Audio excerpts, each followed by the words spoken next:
안녕하세요. 저는 사랑하는 어머니를 두 번이나 떠나보낸 50대 초반 여자입니다. 두 분 다 저를 낳아주신 분은 아니었지만 저를 정말 사랑으로 따뜻하게 품어주셨던 분들이랍니다. 이 두 분은 바로 저희 새어머니와 시어머니예요. 두 분의 따뜻한 사랑과 그 와중에도 파렴치 않지만을 일삼았던 저희 시숙과 형님에 대해 얘기해 보려고 합니다. 끝까지 잘 들어주셨으면 좋겠습니다. 제가 앞에서 저희 새어머니와 시어머니가 정말 좋은 분이라고 말씀드렸는데요. 정말 아이러니하게도 저희 친어머니는 저한텐 공포의 대상이었답니다. 제가 어렸을 때 친어머니가 저랑 여동생한테 소리 질렀던 기억밖에 나질 않아요. 으유, 밥 좀 작작 처먹어. 지 애비 닮아가지고 진짜 꼴도 보기 싫어 죽겠어. 너네들만 없었어도 내가 지금보다 훨씬 편하게 살 수 있었는데 다 너네가 망친 거야. 다 너네 때문이라고. 맨날 화를 내고 소리 지르던 친어머니는 결국 제가 6살 때 저랑 여동생을 놔두고 도망가셨습니다. 그때 저희 아버지가 한숨을 쉬면서 저희한테 이렇게 말씀하셨어요. 얘들아, 아빠가 정말 미안하다. 이게 다 아빠가 모자라서 그런 거야. 앞으론 아빠가 엄마 몫까지 2배로 잘해줄 테니까 아빠만 믿어. 알았지? 그 후로 저희 아버진 혼자 농사일을 하면서 저희를 힘들게 키우셨어요. 그러다가 제가 8살 때 저희 집에 새어머니가 들어오게 되셨습니다. 솔직히 새어머니를 처음 봤을 땐 깜짝 놀랐어요. 다리가 불편하신지 한쪽 다리를 절고 계셨거든요. 나중에 알고 보니까 예전에 교통사고로 그렇게 되셨다고 하시더라고요. 솔직히 처음엔 새어머니라는 존재도 무서웠습니다. 저희 친어머니처럼 항상 화를 내고 소리를 지를 줄 알았거든요. 그런데 제 예상과는 달리 새어머니는 정말 상냥하고 자상하신 분이시더군요. 항상 저희를 사랑스러운 눈길로 쳐다봐주고 먹고 싶은 게 없는지 물어봐 주시곤 하셨어요. 향미야, 영미야, 너흰 뭐 좋아하니? 아줌마가 떡볶이 해줄까? 아니면 김치볶음밥은 어때? 전 어머니라는 존재한테 그런 호의를 처음 받아봐서 솔직히 당황스러웠어요. 그래서 말도 못하고 가만히 있었는데 옆에 있던 여동생이 먼저 이렇게 얘기하더라고요. 진짜로 먹고 싶은 거 얘기해도 돼요? 얘기하면 진짜 다 해주시는 거예요? 그럼 당연히 해주지. 아줌마가 그래도 요리 실력이 나쁘진 않거든. 얼른 먹고 싶은 거 얘기해봐. 얘기만 하면 아줌마가 다 해줄게. 그럼 전 떡볶이랑 김밥 먹고 싶어요. 아줌마, 김밥도 쌀 줄 알아요? 당연히 알지. 그럼 아줌마가 떡볶이랑 김밥 맛있게 만들어줄 테니까 조금만 기다려. 아니면 너희들도 한번 김밥 같이 싸볼래? 아줌마 혼자 하면 오래 걸릴 거니까 우리 같이 하자. 어때? 우와, 신난다. 저 얼른 김밥 돌돌 말고 싶어요. 얼른 할래요. 얼른요. 그날 저랑 여동생은 새어머니랑 같이 김밥도 싸고 직접 삶은 계란에 껍질도 까서 떡볶이에 넣어 먹었답니다. 친어머니하고는 한 번도 경험해 본 적 없는 일이라 너무 즐겁고 행복했어요. 저희 새어머니는 저랑 여동생이 아플 때도 정말 지극정성으로 간호를 해주셨답니다. 한 번은 제가 감기 몸살이 심하게 걸려서 열이 펄펄 끓은 적이 있었는데 밤새도록 제 옆에 앉아 이마에 물수건을 갈아주시더라고요. 저는 자다 깨서 그 모습을 보고 새어머니에게 이렇게 얘기했습니다. 아줌마, 아직도 안 주무셨어요? 설마 계속 제 옆에서 이렇게 계셨던 거예요?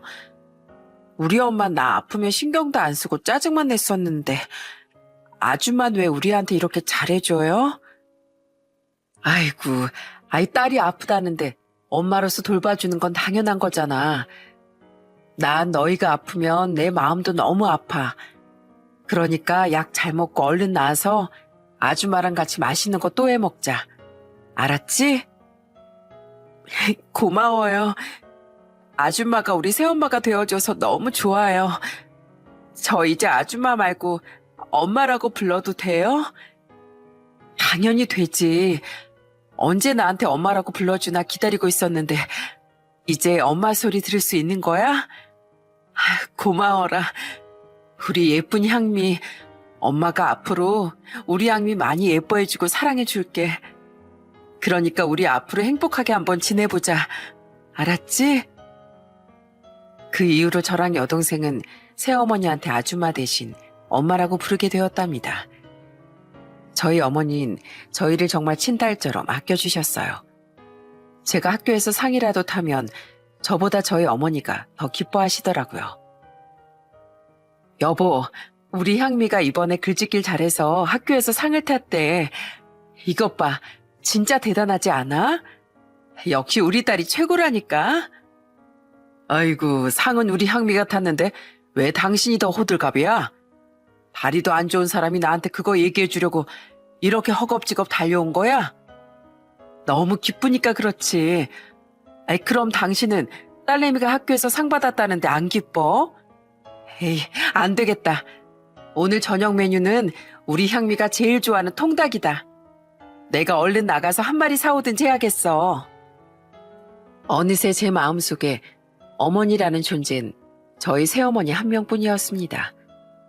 저희를 버리고 간 친어머니보다 저희를 마음으로 품어주신 새어머니가 진짜 어머니라고 생각했었거든요. 새어머니가 저희를 잘 키워주신 덕분에 저랑 여동생 둘 다 대학을 졸업하고 괜찮은 직장에 들어갈 수 있게 되었습니다. 저는 직장 생활을 하다가 30대 초반의 남편을 만나게 되었어요. 남편은 정말 성실하고 다정한 사람이었는데 꼭 예쁜 가정을 꾸려서 저희 어머니한테 좋은 모습을 보여드리고 싶더라고요. 그런데 이게 웬 운명의 장난일까요? 남편과 슬슬 결혼 얘기가 나오기 시작하던 시기에 청천벽력 같은 소식이 들려오고 말았습니다. 최근 들어 몸이 갑자기 안 좋아지신 저희 어머니가 암에 걸리시고 만 거예요. 저는 너무 큰 충격에 주저앉고 말았습니다. 어머님 그때부터 투병 생활을 시작하셨는데 제가 수시로 찾아가 힘이 되어드리려고 노력했어요. 엄마, 그거 기억나요?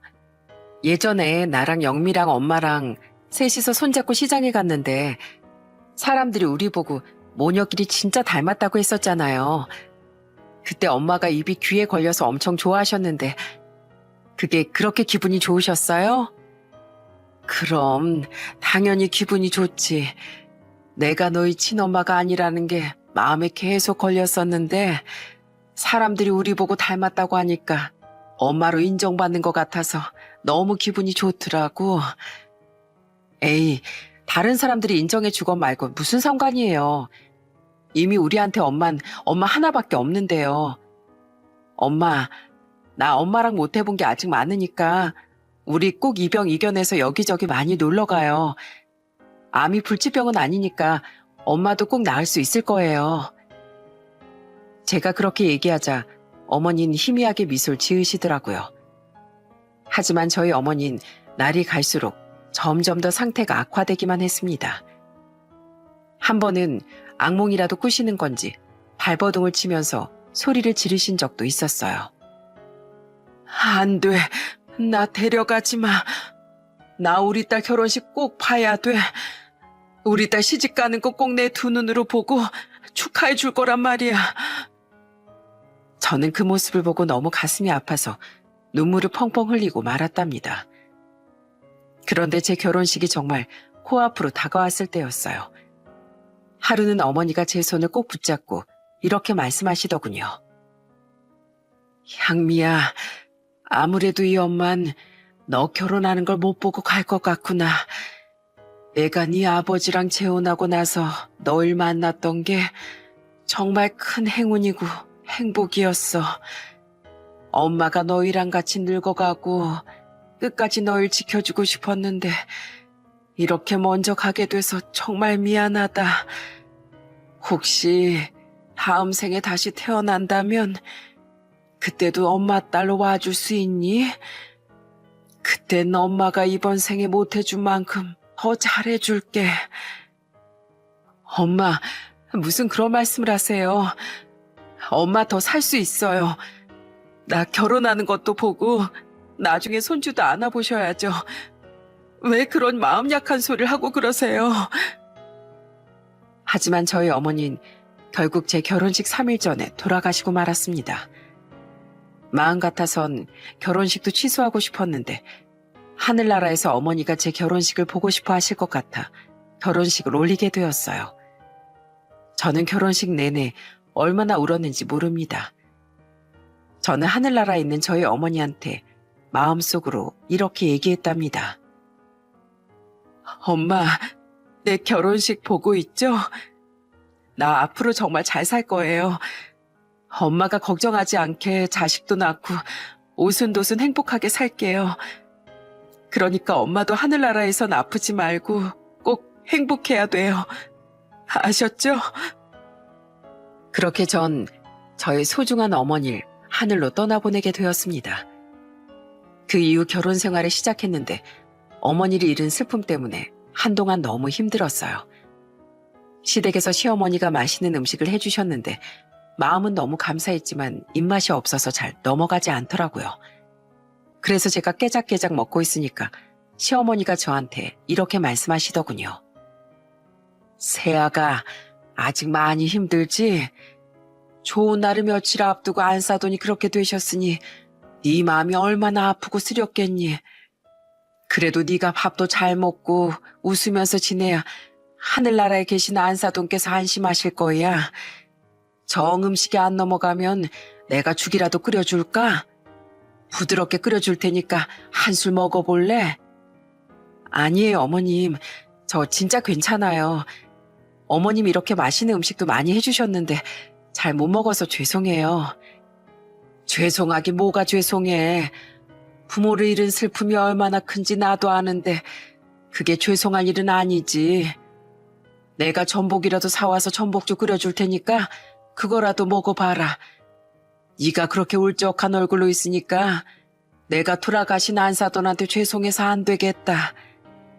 저희 시어머니는 저를 위로해 주시려고 죽도 끓여주시고 제 옷을 따뜻하게 여며주면서 안아주기도 하셨습니다. 그렇게 시어머니께서 절 많이 챙겨주신 덕분에 저도 점점 웃음을 찾을 수 있게 되었어요. 저는 결혼하고 시댁에서 보내는 시간이 너무 즐거웠습니다. 명절 땐 다 같이 모여서 맛있는 것도 만들어 먹고 거실에서 고스톱을 치기도 했어요. 그런데 저희 시아버지가 실력이 너무 좋으셔서 이기기가 너무 힘들더라고요. 자, 삼강의 고돌이. 그리고 아까 흔들었으니까 2배인 거 알지? 정철이 넌 피박의 광박이니까 따따블이야. 시아버지가 신나서 그렇게 말씀하시니까 옆에 있던 시숙이 껄껄 웃으며 이러더라고요. 아이 참, 아버지. 자식들 돈 다 따가려고 작정하셨어요? 아, 좀 봐주면서 하시지. 이러다가 저희 빈털털이 돼서 집에 가겠어요. 아, 봐주는 게 어딨어? 원래 고스톱판에 봐주는 건 없다. 이 말씀이야. 안 그래, 여보? 그럼. 아이, 정철이는 네 아버지랑 고스톱을 한두 번을 해본 것도 아니면서 네 아버지를 그렇게 몰라? 에휴, 딱 한 번만 봐주시지. 다음 판엔 제가 이길 거니까 각오하세요. 아셨죠? 그런데 그때였어요. 옆에서 지켜보고 있던 시누이가 어린아이 같은 목소리로 이렇게 말하더군요. 사실 저희 시누이는 정신지체 1급이라 몸은 어른이지만 어린아이나 마찬가지였거든요. 이번엔 나도 해볼래. 나도 해보고 싶단 말이야. 그래서 저는 시누이한테 자리를 양보해주면서 이렇게 얘기했습니다. 아가씨, 그럼 제자리에서 한번 해보실래요? 비슷한 그림끼리 짝 맞추면 되는 건데 제가 어떤 거 내면 되는지 알려드릴 테니까 한번 해봐요. 우와, 그럼 나도 이길 수 있는 거예요? 그건 모르죠. 이렇게 예쁜 딸이 하는데 아버님이 한번 안 봐주시려나? 아버님, 설마 이번에도 실력 발휘 제대로 하실 건 아니죠? 우리 아가씨 실망하는 모습 보기 싫은데. 제가 그렇게 얘기하자 시아버지가 껄껄 웃으시며 이렇게 얘기하시더군요. 아이고, 내가 못 산다. 우리 작은 며느리랑 막내딸을 봐서라도 내가 이번 한 번만 치고 들어가야겠다. 이번 딱 한 번만 봐줘야지 뭐. 시댁 식구들이 다들 성격이 좋다 보니 시댁에서 모일 때마다 항상 웃음이 끊이질 않았어요. 특히 저희 시어머니와 시아버진 주변에서 다 인고 부부라고 할 정도로 사이가 좋으셨답니다. 그리고 무엇보다도 시부모님께서 저한테 딸처럼 대해주시는 게 너무 감사했어요. 저희 어머니 첫 기일엔 시어머니께서 납골당에 같이 가겠다고 하시더군요. 가서는 제 손을 꼭 붙잡고 저희 어머니한테 이렇게 말씀하시는 거예요. 사부인, 하늘나라에서 편하게 잘 지내고 계시죠? 이렇게 예쁘고 착한 딸을 제 며느리 삼게 해주셔서 정말 감사합니다. 요즘에 우리 둘째 며느리 덕분에 우리 집안에 웃음이 더 많아진 것 같아요. 제가 눈 감는 그날까지 우리 둘째 며느리를 딸처럼 아끼고 돌볼 테니까 너무 걱정하지 마세요. 제가 사부인 못까지 우리 며느리를 사랑으로 품겠습니다. 저는 그렇게 말씀하시는 시어머니한테 너무 감사해서 눈물이 나오더라고요. 제가 참 시댁복이 있구나 하는 생각이 들었어요. 그렇게 저는 아들을 둘을 낳고 남편과 오순도순 잘 살았습니다. 시댁 식구들과 함께하는 시간이 너무 행복해서 영원히 이대로 지내고 싶었어요. 하지만 그건 제 욕심이었을까요? 제가 결혼한 지 8년쯤 됐을 때 생각지도 못한 불행이 찾아오고 말았습니다. 추운 날 아침에 차 좀 고치러 간다고 나가셨던 시아버지께서 심장마비로 그만 돌아가시고 만 거예요. 저희 시어머니는 너무 큰 충격에 아예 쓰러지고 말았습니다. 병원에 잠시 입원하셨던 시어머니는 겨우 정신을 차리시고 시아버지의 장례를 치르긴 하셨지만 슬픔이 너무 커서 장례식장이 떠나가라 우시더라고요. 아이고, 도대체 이게 무슨 일이야. 며칠 전까지만 해도 멀쩡하게 웃고 떠들던 양반이 하루아침에 이렇게 되는 게 어디 있냐고. 저희 시어머니는 장례식이 끝난 이후에도 계속 힘들어 하시더군요. 밥도 제대로 안 드시고 맨날 누워서 울기만 하셨어요. 저는 너무 걱정되는 마음에 도저히 가만히 있을 수가 없더라고요. 그래서 고민 끝에 남편에게 이렇게 얘기했습니다. 여보, 나 어머님 너무 걱정돼서 안 되겠어. 저러다가 어머니까지 잘못되시면 어떡해? 우리 그냥 지금 사는 집 정리하고 어머님이랑 같이 지내자. 나 어머니까지 잘못되시면 정말 못 견딜 것 같단 말이야.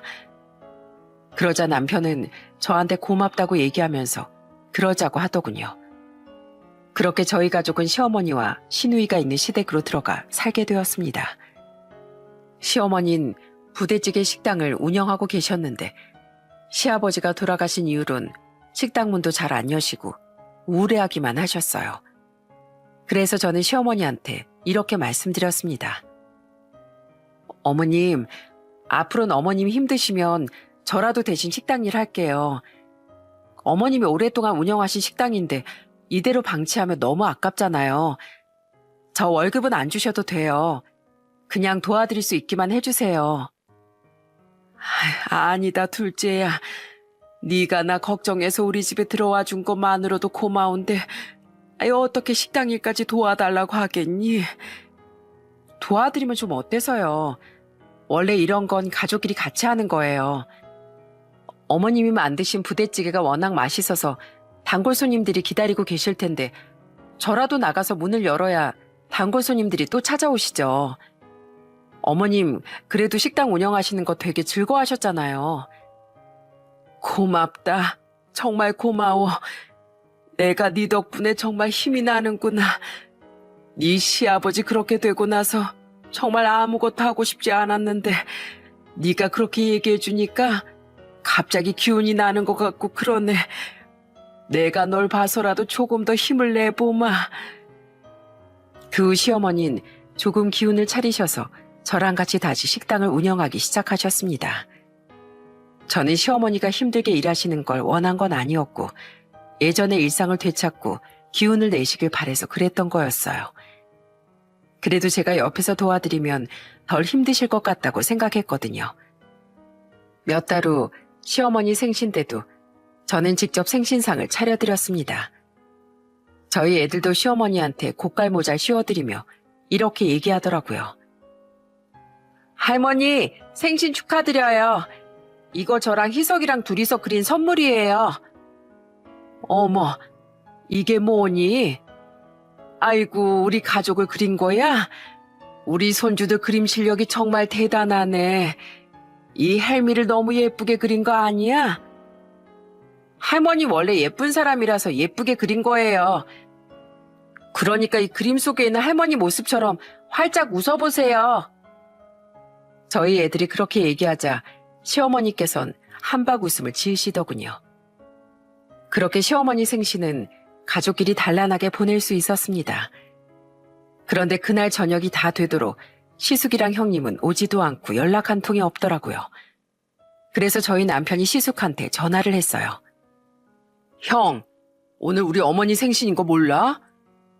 난 당연히 아침 일찍 올 줄 알았는데 왜 해가 다지도록 소식이 없어? 그러자 시숙은 짜증난다는 목소리로 이렇게 얘기하더군요. 참나? 생신이 뭐 별거냐? 어차피 너랑 재수 씨가 옆에서 챙길 거 아니야. 그런데 굳이 나까지 가야겠냐? 당연히 형도 와야지. 형은 아들 아니야? 우리 아버지 돌아가시고 처음으로 만난 어머니 생신인데 이런 날은 당연히 다 같이 모여야지. 그리고 형수님도 그래. 우리 아버지 돌아가시기 전엔 어머니한테 안부 전화도 자주 하시더니 이젠 연락 한 통 안 하시더라? 둘이서 짜고 우리 어머니한테 소홀히 하자고 약속이라도 한 거야? 넌 무슨 말을 그렇게 해? 사람이 살다 보면 바빠서 연락도 못 할 수 있고 생신도 못 챙길 수도 있는 거지. 뭘 그런 걸 가지고 유난이야? 같이 살고 있는 너랑 재수씨나 챙기고 싶은 만큼 챙겨. 알았어? 저희 남편은 전화를 끊고 나서도 한참을 씩씩거리더군요. 시숙이랑 형님이 예전엔 안 그랬는데 시아버지가 돌아가시고 나서 완전히 딴 사람으로 변한 것 같았어요. 저도 자식 도리를 안 하는 시숙과 형님이 너무 괘씸하게 느껴지더군요. 그래서 저는 시어머니가 속상해하실 것 같아서 더 시어머니한테 잘해드렸습니다. 한 번은 시어머니랑 시누이랑 셋이서 시장에 간 적도 있었어요. 갔는데 시어머니가 시누이의 손을 꼭 잡고 다니시더라고요. 저는 그걸 보고 웃으며 이렇게 얘기했습니다. 에이, 어머님 치사하시다. 아가씨 손만 잡고 제 손을 안 잡으시는 거예요? 저도 손 꼭 붙잡고 다닐래요. 제가 그렇게 얘기하면서 시어머니의 손을 덥석 잡자 시어머니가 미안해하는 표정으로 저한테 이러시더군요. 아이고, 내가 괜히 너한테 오해 살 만한 행동을 했구나. 내가 우리 딸만 예뻐해서 우리 딸 손만 잡은 게 아니라 우리 딸이 어린애 같으니까 시장에서 길을 잃어버릴까 봐 손을 잡았던 거야. 그런데 너도 내 딸이나 마찬가지니까 그냥 이렇게 셋이서 손잡고 가자꾸나. 내 양쪽에 딸이 둘이나 있으니 마음이 너무 든든하고 좋네. 그쵸? 저도 이렇게 셋이서 손잡고 다니니까 저 어릴 때 생각도 나고 너무 좋아요. 저 어릴 때 돌아가신 저희 엄마랑 여동생이랑 셋이서 손잡고 이렇게 자주 다녔거든요. 우리 아가씨도 저보다 2살 어리니까 제 동생이나 마찬가지잖아요. 우와, 그런데 이게 무슨 냄새예요? 순대 아니에요? 어머님, 우리 순대 사 먹어요. 아가씨도 순대 괜찮죠? 저희는 그렇게 셋이서 시장에서 순대도 사 먹고 똑같은 모자도 색깔별로 하나씩 사서 집에 쓰고 들어갔습니다. 그걸 보고 저희 남편도 보기 좋다면서 웃더라고요. 그렇게 저는 시댁 식구들과 계속 잘 지냈습니다. 그러다가 한 번은 저희 시어머니가 아프신 적이 있었어요. 식당 일을 하다가 허리를 삐끗하신 거예요.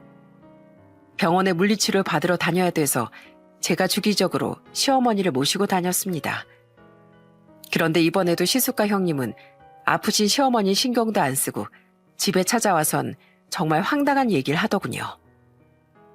어머니, 혹시 모아놓은 돈 좀 있으세요? 우리 이번에 차 좀 바꾸고 싶은데 돈이 좀 모자라서요. 어머니도 아시다시피 우리 애들이 덩치가 좀 크잖아요. 지금 타고 다니는 차는 좁은데 큰 차로 좀 바꾸게 돈 좀 보태주세요. 그래요, 어머님. 그동안 부대찌개 장사하시면서 돈 번 거 있으실 거 아니에요. 그거 뭐 무덤까지 가져가려고 생각하지 마시고 자식들한테 좀 쓰셔야죠. 설마 동서랑 서방님한테만 몰래 돈 주고 그러시는 거 아니죠? 저는 그 얘기를 듣고 너무 화가 나더군요. 그래서 시숙이랑 형님한테 이렇게 얘기했습니다. 지금 두 분 다 너무하시는 거 아니에요? 최근에 어머님 허리 삐끗하셔서 계속 병원 다니고 계시는 거 알긴 아세요? 어머님이 식사는 제대로 하시는지 아프신 데는 없으신지 궁금해하지도 않으면서 지금 돈이 필요하다고 이렇게 찾아오신 거예요? 아니, 동서가 무슨 상관이야? 자식이 돈 필요해서 부모한테 찾아올 수 있는 거지. 동서가 뭔데 이래라 저래라 하는 거야?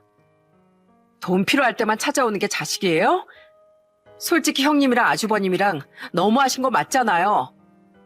아버님 돌아가시기 전엔 안 그러셨으면서 요즘엔 도대체 왜 그러시는 건데요? 자식이 자식돌이도 안 하면서 왜 돈만 요구하러 찾아오냐고요? 그러자 저희 시어머니가 한숨을 푹푹 내쉬며 이렇게 말씀하시더군요. 아휴, 나 너희들한테 줄 돈 없으니까 그만 돌아가라. 오랜만에 와선 기껏 한다는 얘기가 돈 달라는 얘기야?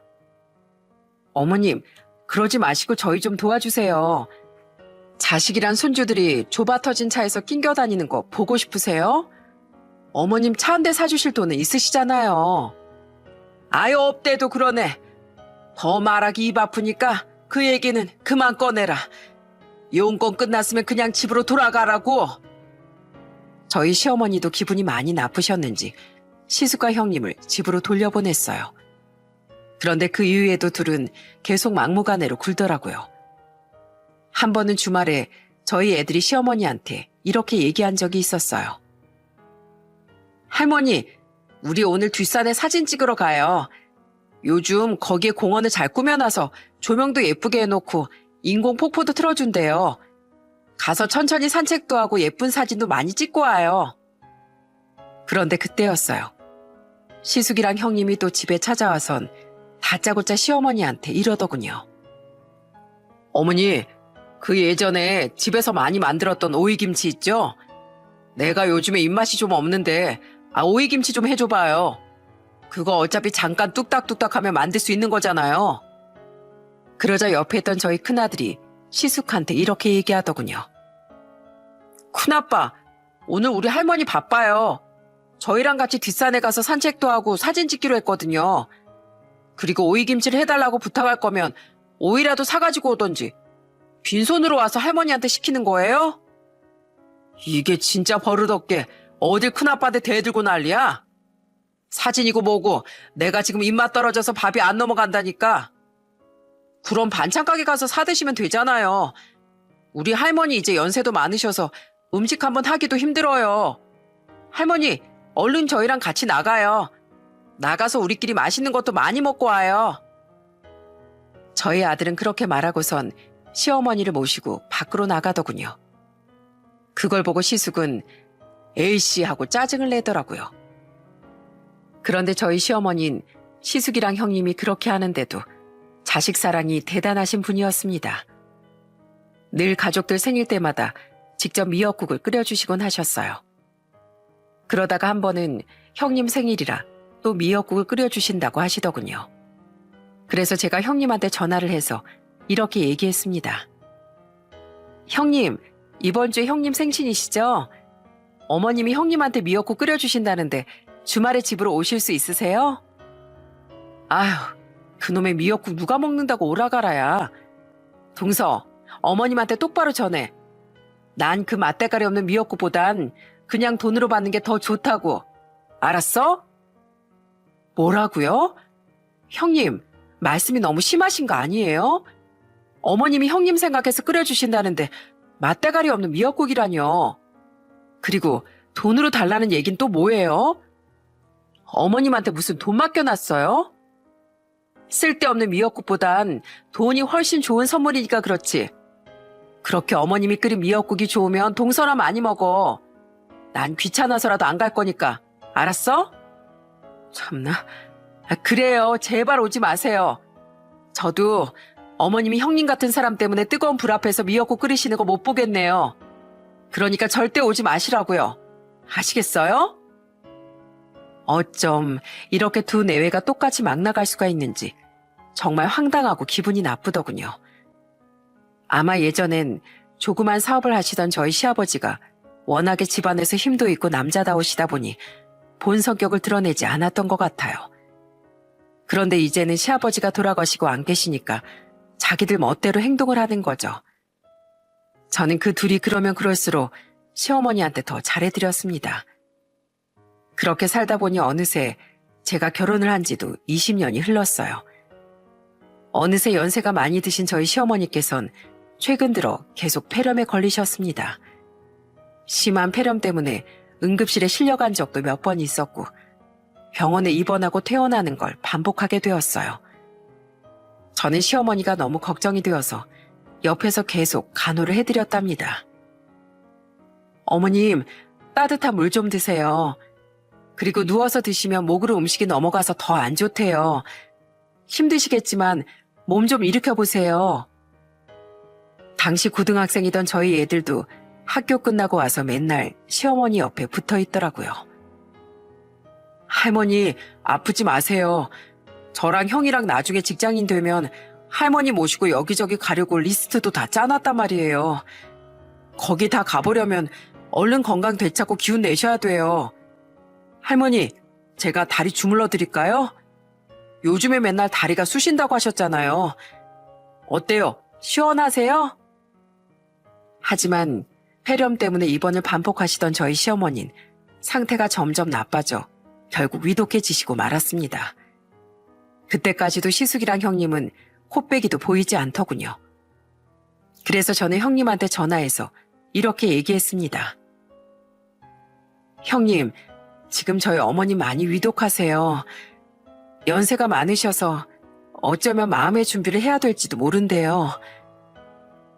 그런데 돌아오는 형님의 대답은 정말 충격 그 자체였습니다. 형님은 아무렇지도 않은 목소리로 이렇게 얘기하더군요. 그래서 나한테 왜 전화한 건데? 그래서라뇨? 어머님이 위독하시니까 알려드리려고 전화한 거잖아요.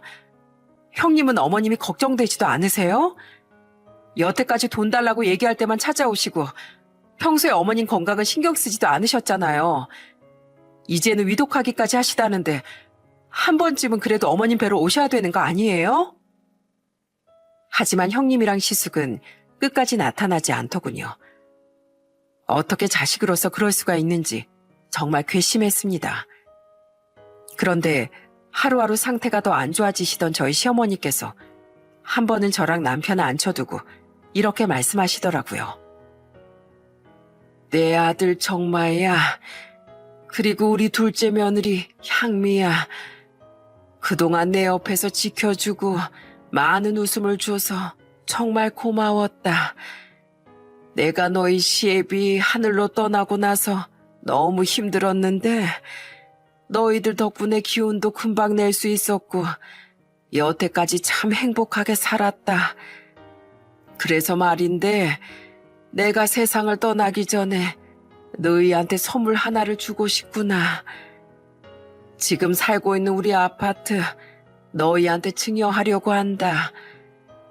내가 가진 재산 중에 그게 제일 큰 재산이니 너희한테 주고 싶구나. 어머님, 그런 말씀 하지 마세요. 저희 그 아파트 필요 없어요. 그냥 어머님이 다시 건강 되찾으시고 저희랑 웃으면서 지내시는 게 제일 좋단 말이에요. 아니야. 내 몸은 내가 제일 잘 알아. 난 이제 살 날이 얼마 남지 않았다. 대신 내가 너희한테 부탁 하나 하마. 우리 막내딸 정신이 아픈 아이라 시집도 못 가고 혼자선 살아갈 수 없는 애야. 내가 없어도 혼자 남겨지지 않게 너희가 부디 잘 좀 돌봐주려무나. 어머님, 무슨 당연한 말씀을 하고 그러세요. 아가씨는 당연히 저희가 책임져야죠. 아가씨는 저희 애들 고모고 제 동생이기도 한걸요. 그러니까 아가씨 걱정하지 마세요. 무슨 일이 있어도 꼭 아가씨 손 놓지 않을 거예요. 고맙다. 정말 고마워. 역시 나한텐 너밖에 없구나. 시어머니는 그렇게 말씀하시고 일주일도 되지 않아 돌아가셨습니다. 저는 저를 진짜 딸처럼 품어주셨던 시어머니가 떠났다는 사실이 믿겨지지 않았어요. 어머님, 가지 마세요. 저 벌써부터 어머님 웃는 얼굴이 너무 보고 싶단 말이에요.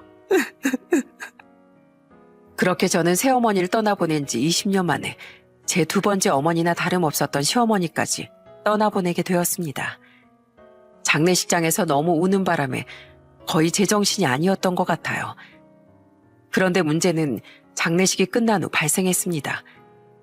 시어머니께서 시숙한테도 재산을 물려주시긴 하셨는데 저희가 받은 아파트가 시세가 9억 정도 되다 보니까 그게 제일 큰 재산이라 불만이 있었나 봐요. 시숙이랑 형님이 저희 집에 찾아와 깽판을 치기 시작하는 겁니다. 정말 네가 뭔데 이 아파트를 증여받아? 받아도 내가 받아야지. 너 이런 식으로 우리 어머니 재산 다 가져가려고 여태까지 어머니 모신 거냐? 이제 보니까 완전히 꿍꿍이가 있었구만. 순진한 우리 어머니가 너랑 재수씨한테 속아 넘어가서 이 아파트를 홀랑 넘겨버린 거라고. 그래요, 서방님. 아무리 돈 욕심이 있어도 그렇지 아파트를 홀랑 가져가는 건 진짜 아니죠. 그리고 동서도 똑같아. 설사 어머님이 동서랑 서방님한테 아파트를 주신다고 했어도 동서가 거절했어야 되는 거 아니야? 집안 서열상 장남이 받는 게 맞는 거잖아. 그러니까 이건 무효야. 이 아파트 우리 거라고. 그러니까 얼른 돈 내놔. 억울해 죽겠으니까 돈 내놓으라고. 저는 그 얘기를 듣고 정말 기가 막히더군요. 그래서 저는 형님이랑 시숙한테 이렇게 얘기했습니다. 억울하다고요? 형님이랑 아주버님이 억울할 게 뭐가 있는데요. 솔직히 말해서 아버님 돌아가신 이후에 어머님 제대로 한번 챙기신 적이나 있으세요?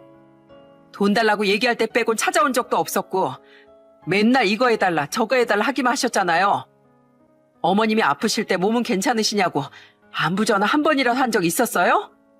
어머님 돌아가시기 전에 제가 위독하다고 연락했을 때도 그래서 어쩌라는 식으로 나오셨잖아요. 그런데 도대체 뭐가 억울하시냐고요? 그럼 억울하지 안 억울해? 난 어머님 돌아가시면 당연히 이 아파트는 우리 거가 될 줄 알았어. 아무리 동서랑 서방님이 어머님을 모시고 살았어도 우리가 장남이잖아. 당연히 장남이 제일 많이 받아야 되는 거 아니야? 내가 이러려고 장남이랑 결혼한 줄 알아? 뭐라고요? 그럼 형님은 어머님 아버님 재산이 탐나서 장남인 아주버님이랑 결혼했다는 말씀이세요? 아, 우리 아버님이 생전에 사업도 하시고 어머님도 부대찌개집이 잘 되시니까 그게 욕심이 났었나 보죠? 그래서 그 재산 노리고 여태까지 살았다는 거예요, 지금? 아니, 처음부터 재산을 노렸다는 게 아니라 그 재산이 우리한테 오는 게 당연한 순리라고 생각했다 이거지. 그리고 동서랑 서방님이 어차피 어머님 모시고 사는데 우리가 굳이 어머님을 그렇게 챙겨야 될 필요가 있어? 사람이 나이 먹으면 아픈 건 당연한 건데 자식이고 며느리란 이유로 굳이 그렇게 호들갑 떨 필요가 있냐고. 호들갑이라고요? 저는요, 저희 어머님 제 시어머니지만 제 엄마처럼 생각했어요. 저 결혼식 하기 3일 전에 저희 엄마 돌아가셔서 진짜 힘들었는데 어머님이 절 따뜻하게 품어주셔서 이겨낼 수 있었다고요. 그리고 솔직히 우리 어머님이 시집살이 시키는 스타일도 아니고 오히려 형님이랑 저랑 며느리라고 더 챙겨주셨잖아요. 그렇게 잘해주셨으니까 당연히 저도 똑같이 잘해드리는 건데 그걸 어떻게 호들갑이라고 할 수가 있어요? 형님이야말로 받을 줄만 알고 보답할 줄도 모르는 폐류나 아니에요? 뭐? 해류나? 동서, 지금 말 다 했어? 그런데 그때였어요. 보다 못한 저희 남편이 형님한테 소리를 빽 지르더군요. 제발 그만 좀 하세요. 지금 우리 어머니 돌아가시지 며칠 되지도 않았는데 도대체 이게 뭡니까? 재산 가지고 이렇게 따지러 온 거 창피하지도 않아요? 그리고 형수님도 형수님이지만 형은 진짜 그러는 거 아니야. 형은 우리 어머니 아들이잖아. 우리 어머니가 우리 어릴 때 얼마나 고생하면서 우리 키워주셨는지 기억도 못하는 거야? 어떻게 아들이란 사람이 이럴 수가 있어? 우리 어머니가 형 때문에 그동안 얼마나 속상하시고 마음 아프셨겠냐고. 에이씨, 왜 또 불통이 나한테 튀어? 내가 도대체 뭘 잘못했는데? 꼭 너처럼 모시고 살고 잘해드려야 자식이냐? 사람이 바쁘다 보면 신경 좀 못 쓸 수도 있는 거지. 뭘 그걸 가지고 나한테 따지고 난리야? 아무리 바빠도 그렇지. 어머니가 아프시다는데 신경도 안 쓰는 게 자식이야? 우리 어머닌 그런 형도 자식이라고 재산 물려주셨잖아. 이 아파트만큼의 금액은 아니지만 형이 그동안 했던 거 생각하면 그것도 충분히 많은 거야. 알아? 그래서 너 혼자 이 아파트 가지겠다 이거지? 너 이제 보니까 아주 돈 욕심이 가득한 애였구나. 그동안 검소한 척 하더니 그게 다 쇼였냐? 형, 제발 정신 좀 차려. 돈에 눈 멀어서 뭐가 중요한 건지 하나도 못 보고 있잖아. 안 그래도 내가 우리 어머니 유품 정리하다가 보니까 진짜 깜짝 놀랄 만한 게 나오더라. 형, 이게 뭔지 알아? 우리 어머니가 우리한테 남긴 영상이야. 난 어머니가 이런 거 찍으신 줄도 몰랐는데 형이 이럴까봐 우리 아들한테 부탁해서 미리 찍어두셨다고. 그러니까 제발 이거 보고 정신 차릴 생각이나 해. 알았어? 남편은 그렇게 말하고선 노트북에 USB를 연결해 영상 하나를 틀더군요. 그 영상의 존재를 몰랐던 저도 깜짝 놀라고 말았어요. 영상 속에선 병원 침대에 누워 계신 저희 시어머니가 힘없는 목소리로 이렇게 말씀하고 계시더군요. 내 아들 정철아, 그리고 정마야, 너희들이 이걸 보고 있단 얘긴 내가 예상했던 상황이 벌어졌다는 뜻이겠구나. 난 우리 가족이 늘 화목하길 바랬는데 그게 쉬운 일이 아니더구나. 예전에 없이 살 때 난 너희들을 정말 잘 키우고 싶어서 내 나름대로 노력을 많이 했단다. 너희 둘 다 눈에 넣어도 아프지 않은 내 사랑스러운 아들들이었어. 그런데 너희 아버지가 돌아가신 이후 정철이 너한테 많이 실망스럽구나. 이 애미를 애미로 생각하지도 않고 돈으로만 생각하는 것 같았다. 그리고 정신이 아픈 네 여동생한테까지도 아무런 관심도 없더구나. 난 그래도 내가 계속 잘해주면 예전의 네 모습으로 돌아올 줄 알았는데 돌아오긴커녕 점점 더 변해가는 네 모습을 보고 내 속이 많이 타들어갔단다. 정철이 넌 왜 내가 이 아파트를 정마한테 줬는지 이해가 안 가지? 네 동생 정마랑 우리 둘째 며느린 세상에 둘도 없는 효자고 효부야. 네 아버지 돌아가시고 힘들어하는 날 옆에서 지켜줬고 내가 목숨을 다하는 그날까지 내 옆에서 힘이 되어준 애들이야. 그리고 무엇보다 제일 중요한 게 하나 있다. 내가 세상을 떠나고 나면 우리 막내딸 정숙이는 어떡하니? 옆에서 지켜줄 보호자가 필요한데 아무리 생각해도 정철이 넌 아닌 것 같았어. 너도 이 말에 분명히 동의할 게다. 그래서 난 여태까지 날 생각해준 우리 정마와 둘째 며느리한테 고마운 마음 반, 그리고 우리 정숙이를 부탁하는 마음 반으로 이 아파트를 증여하게 된 거야. 그러니까 너무 서운하게 생각하지 말고 네가 이해를 좀 해주려무나. 아무리 변했다지만 내 아들 정철인 그 정도는 이해할 수 있는 인간이라고 믿는다. 정철아, 꼭 그래줄 수 있지? 이 애미 마지막 소원이다. 제발 네 동생 정마랑 재산 가지고 싸우지 말고 남은 세월은 사이좋게 지내거라. 저는 그걸 보고 한동안 아무 말도 할 수가 없었습니다. 저희 시어머니가 이런 상황까지 다 예견하고 영상을 남기셨을 줄은 정말 몰랐거든요. 그런데 형님은 그걸 보고서 오히려 더 발광을 하며 소리를 지르더군요. 말도 안 돼. 진짜로 어머님이 이런 영상을 남기셨다고? 이거 다 조작이야. 이거 동서가 어디 업체 의뢰해서 합성으로 만든 거지?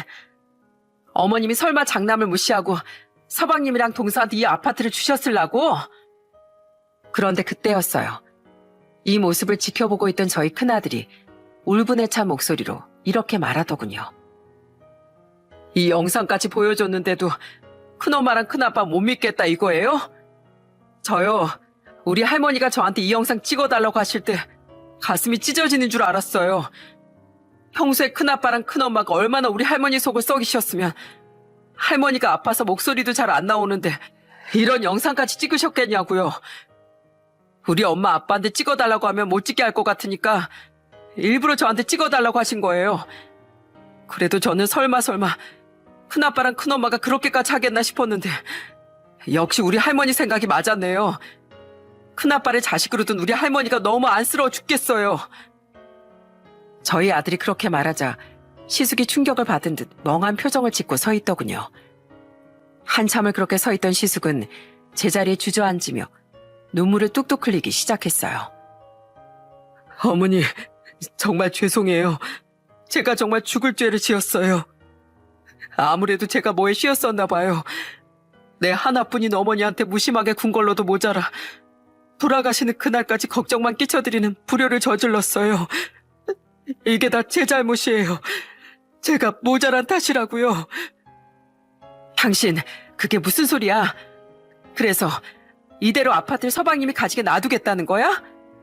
당신 형인데 그렇게 쉽게 포기하면 안 되지. 당신 이렇게 나약한 사람이었어? 당신은 제발 조용히 좀 해. 우리 어머니가 남기신 저 영상을 보고서도 아직도 돈 욕심이 나? 내가 말이 장남이지 솔직히 장남으로 산 게 뭐가 있는데. 당신도 맏며느리로서 한 거 아무것도 없잖아. 주는 거 하나 없이 받으려고만 하는 거 너무 이기적인 거 아니야? 나도 이기적인 사람이었지만 당신도 마찬가지야. 우리 가족들 앞에서 이렇게 창피한 걸 보이는 것도 쪽팔려 죽겠다고. 아니, 당신까지 이렇게 넘어가면 어떡해. 난 이 아파트 포기 못해. 내가 맏며느리니까 내가 가질 거라고. 제발 그만 좀 해. 당신 계속 그딴 헛소리 할 거면 여기서 나가. 나 더 이상 우리 어머니한테 못난 모습 보이기 싫으니까 당장 나가라고. 시숙은 결국 형님을 집 밖으로 쫓아내기까지 하더군요. 그러더니 펑펑 울면서 저희한테 사과를 하더라고요. 정마야, 그리고 재수씨, 제가 정말 미안합니다. 장남으로서 해야 할 도리는 하지도 않고 바라기만 했어요. 오죽했으면 우리 조카까지 저한테 이렇게 화를 냈겠어요. 저 이제 이 아파트 탐내지 않을 겁니다. 우리 어머니가 주고 싶은 사람한테 준 거니까 그냥 받아들일게요. 그동안 저 대신 자식 노릇 많이 해줘서 정말 고맙습니다. 아주버님, 그만 우시고 일어나세요. 이제라도 아셨으니까 된 거예요. 앞으로 하늘나라에 계신 어머니한테 반성 많이 하고 사세요. 그러면 어머님도 분명히 용서해 주시고 따뜻하게 품어주실 테니까요. 우리 어머니 그런 분이신 거 아주버님도 잘 아시잖아요. 재수씨, 정말 미안합니다. 저희 집에 재수씨 같은 사람이 들어와서 정말 다행인 것 같아요. 제가 앞으로 반성하고 사람답게 살도록 노력하겠습니다. 그렇게 시숙은 한참을 울다가 집으로 돌아갔습니다. 저희 가족들도 한동안 아무 말 없이 한숨만 내쉬었어요. 그 이후 재산을 가지고 싸우는 일은 두 번 다시 일어나지 않았습니다. 형님은 아직도 이 아파트에 대한 욕심을 못 버린 것 같았지만 시숙이 계속 그런 식으로 하면 이혼하겠다는 말까지 하는 바람에 입을 꾹 다물게 되었어요. 그나마 시숙이라도 정신을 차려서 저희 집안에 다시 평화가 찾아오게 된 것 같아요. 아마 시숙이 이 상황을 받아들인 건 시누이 때문도 있을 겁니다. 저희 시누이를 끝까지 책임질 자신이 없었을 테니까요. 하지만 저는 저희 시어머니와의 약속을 지키기 위해 저희 시누이를 끝까지 보살필 생각입니다. 나중에 하늘나라에서 저희 시어머니 만났을 때 약속을 지켰다고 자랑스럽게 얘기하고 싶거든요. 그 후로 벌써 1년 가까운 시간이 지났어요. 다가오는 9월 5일이 바로 저희 시어머니 기일입니다. 저는 그날 가족들이랑 같이 시어머니를 찾아뵐 생각이에요. 저희 아가씨한테도 미리 이렇게 얘기해뒀답니다. 아가씨, 우리 조만간 어머님 뵈러 갈 건데 같이 갈 거죠? 가서 어머님한테 하고 싶은 얘기도 하고 그동안 있었던 일도 얘기해주고 하면 돼요. 우와, 정말 우리 엄마 보러 가는 거예요? 아싸! 그럼 나 엄마한테 하고 싶은 말 미리 적어 놓을래요. 하나라도 까먹으면 아쉽잖아요. 신우이는 그렇게 말하고선 삐뚤빼뚤한 글씨로 메모를 하더군요. 아마 저희 시어머니가 하늘나라에서 보시면 참 기뻐하실 것 같아요. 생각해보면 저는 참 어머니 복이 있는 것 같습니다. 친어머니한테 버림받은 절 키워주신 새어머니, 그리고 결혼해서 저를 딸처럼 품어주신 저희 시어머니까지. 오늘따라 하늘나라에 계시는 두 분이 너무 보고 싶네요. 저는 마지막으로 저희 새어머니와 시어머니한테 한마디 남기고 이 사연을 마치도록 하겠습니다. 엄마, 그리고 어머님, 하늘나라에서 잘 지내고 계시죠? 전 항상 두 분처럼 좋은 사람이 되려고 노력하고 있어요. 두 분은 제가 세상에서 제일 존경하는 분들이니까요. 엄마, 그리고 어머님, 그곳에선 아프지 마시고 꼭 편안하시길 바랄게요. 제가 정말 존경하고 사랑합니다.